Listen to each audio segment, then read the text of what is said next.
You buy some washers, you buy some dryers, you bolt them to the floor, plug them in, and walk away. No inventory that spoils, no customers to manage. Just coins falling into a box while you're somewhere else entirely. That's the pitch. That's the dream that gets people to write a six-figure check for a laundromat. Here's the part nobody puts in the brochure. The better your laundromat does, the faster it destroys the only thing it owns. Every extra customer, every extra load, every extra dollar of revenue is quietly spending down a machine that has a fixed number of cycles left in it. And then one day it just stops. On paper, this is one of the most reassuring businesses you can buy into. It's not a coffee shop living or dying on foot traffic trends. It's not a restaurant with a health inspector and a walk cooler that can fail overnight. It's washers and dryers. People will always have dirty clothes. That's the whole pitch, and it's not wrong. It's just incomplete. The buy-in isn't small, but it's not outrageous either. A modest 20-machine store, the kind anchoring a strip mall next to a nail salon and a pizza place, typically runs somewhere between $200,000 and $600,000 to acquire as an existing business. Build one from scratch, with new plumbing and new electrical and new everything, and you're looking at $400,000 to over $1 million. Most first-timers buy existing. It's cheaper, it's faster, and the machines are already earning, and the numbers shown to buyers are genuinely good. Laundromats survive their first 5 years at a rate of roughly 95%. Compare that to the wider small business world, where a huge share of new ventures don't make it past year 3.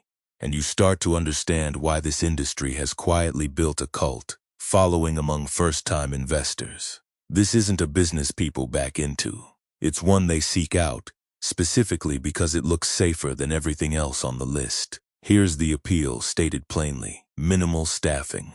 A self-service laundromat doesn't need a cashier or a chef or a shift manager standing behind a counter for 8 hours a day. Someone empties the machines, someone mops the floor, someone checks in a few times a week, and the revenue keeps coming whether that person is there or not. Semi-passive income, they call it. Some owners recoup their entire initial investment within 4 to 7 years. Read that again. 4 to 7 years to get your money back. Then everything after that is profit. On a spreadsheet, that's a business anyone would sign up for. So people do. They see the survival rate. They see the payback window. They see coins dropping into a box with nobody standing behind the counter, and they write the check. What the spreadsheet doesn't show is what's happening inside those machines every single time a customer presses start, and how little that has to do with how well the business is doing. Let's talk numbers, because the range here is wider than most people expect. A small store with 20 washers can pull in $250,000 to $400,000 a year in gross revenue.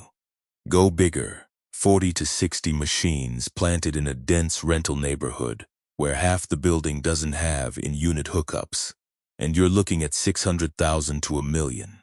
That's not a rounding error. It's the difference between a side hustle and a real business, and it comes down almost entirely to 2 things: how many machines you have, and how many times a day each one turns over. Now the margins. Industry-wide, laundromats run net profit margins of 20 to 30%.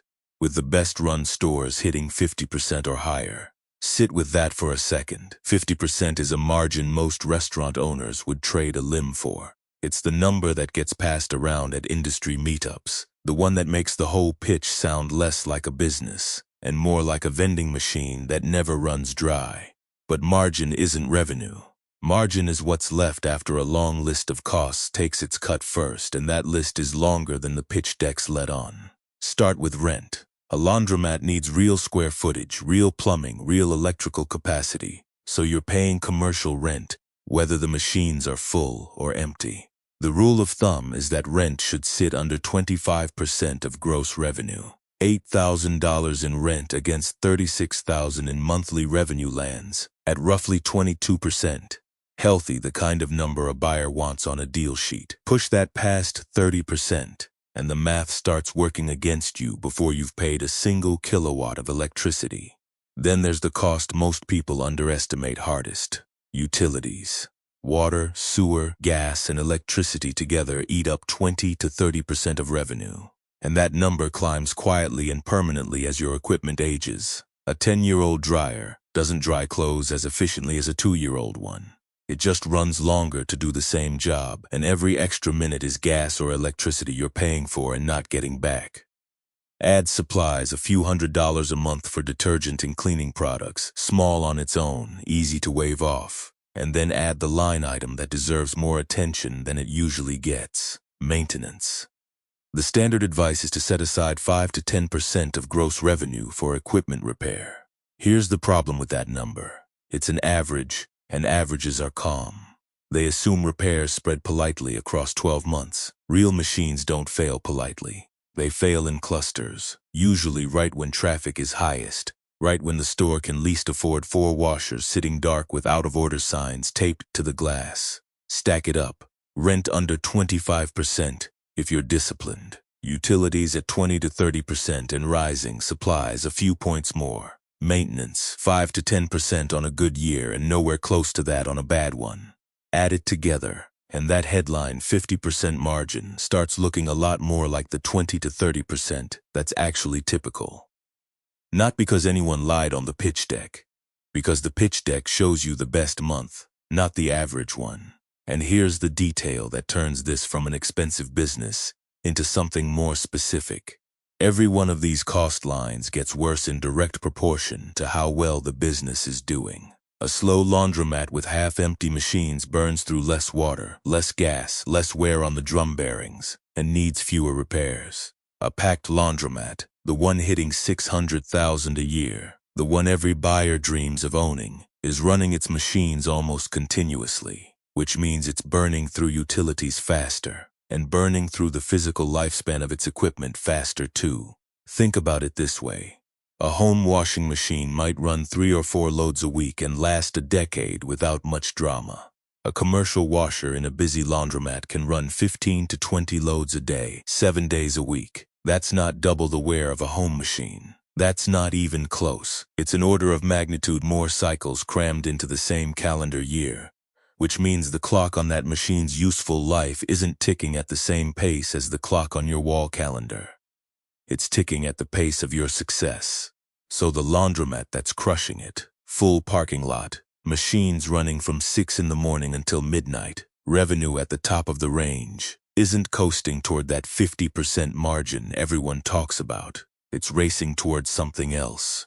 The day those machines run harder than almost any machine in the strip mall next door, start breaking down faster than the maintenance budget was ever built to handle. Which brings us to the part that actually explains why this business traps people. Wear and tear alone isn't the trap. Every business with equipment deals with wear and tear. That's just physics. The trap is what happens the moment a machine actually fails. Because for most laundromat owners, the company that sold them the machine is also the only company allowed to fix it. A fully equipped 20-machine laundromat represents $50,000 to $150,000 in equipment alone, with standard front-loading washers running $800 to $2,500 each, and larger capacity units climbing to $3,000 or $7,000. Very few first-time owners pay cash for that, so they finance, and the financing almost always comes through the same distributor who sold them the machines, frequently bundled with a service agreement as part of the deal. One phone call, one relationship, one company handling the sale, the install, and the support. Convenient on the surface. What it actually creates is a closed loop, and the owner is standing inside it. Because once a machine breaks, the service contract usually specifies who's allowed to touch it. Not a certified technician. Their technician. Not a replacement part. Their part, at their price. On their schedule. A control board failure or a drain pump issue runs $150 to $300 per call-out under normal market conditions. But normal market conditions assume competition, and competition is exactly what an exclusive service agreement removes. Then there's the risk that turns inconvenience into genuine threat. Water damage. A failing hose or a worn seal doesn't just take one machine offline. It can flood the floor, the wall, sometimes the unit below, and that single failure runs $2,000 to $5,000 in damage that has nothing to do with the machine itself. Multiply that across 20 or 40 machines, all aging on the same accelerated schedule because they're all absorbing the same heavy traffic, and you start to see the shape of the problem. It isn't one machine failing once. It's a fleet approaching failure at roughly the same time, because it was all installed together and all run just as hard. So here's the reveal. The machines aren't really the asset, they're the collateral. The actual asset, the thing generating recurring, structurally protected revenue, is the financing and service agreement sitting on top of them. Every wash cycle wears the collateral down a little further.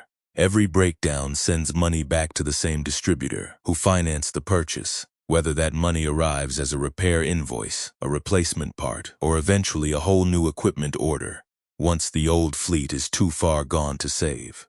In Chicago's Woodlawn neighborhood, a man named Hughes spent decades building something out of an old brick auto repair garage.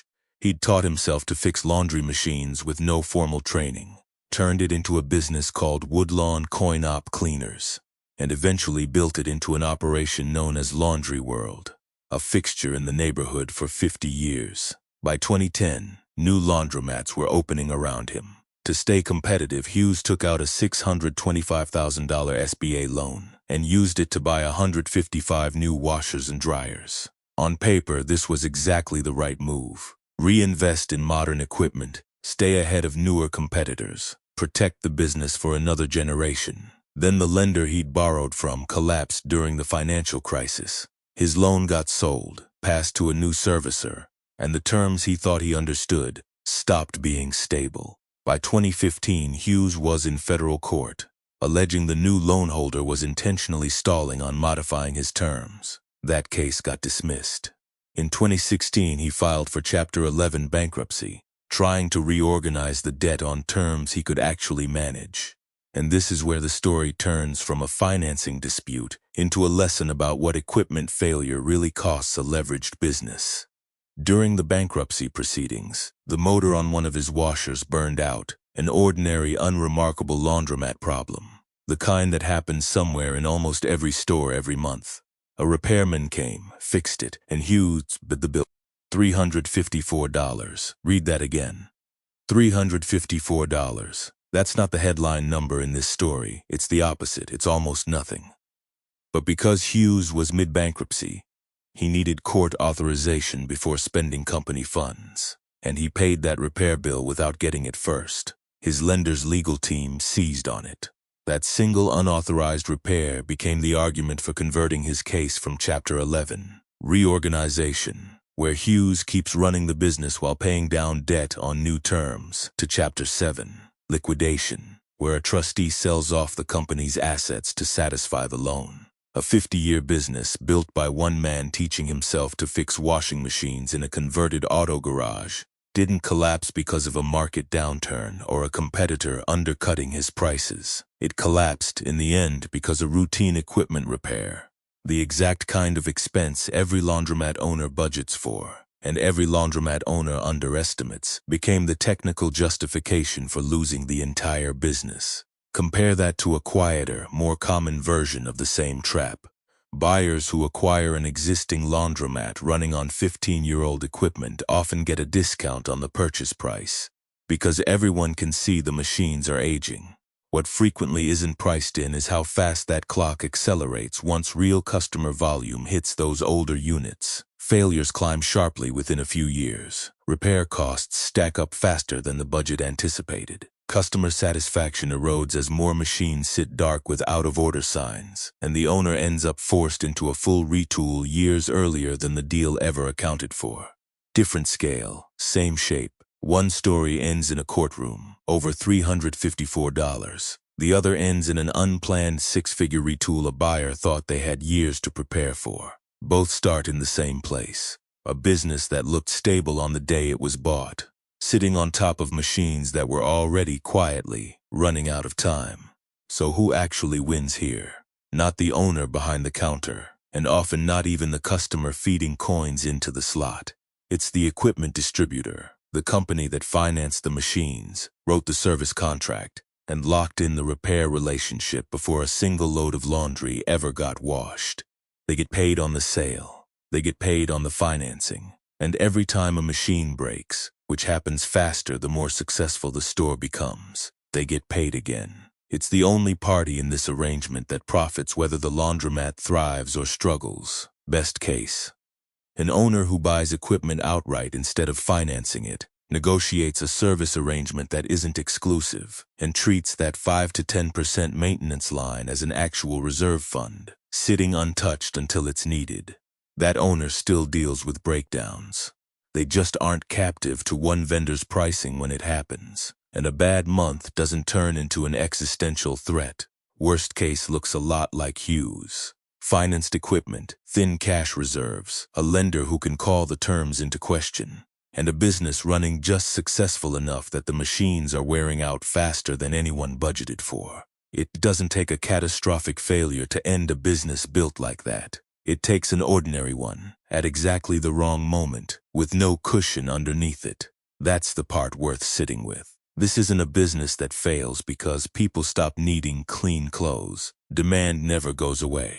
It fails when it fails, because the thing that makes it look passive, machines doing the work while the owner isn't even there, is also the thing quietly running down a clock that has nothing to do with how good a year the business is having. You didn't buy a laundromat. You bought a fleet of machines on a countdown, and every wash cycle a customer runs is one tick closer to zero, collected, in the end, by someone who was never the one standing behind the counter.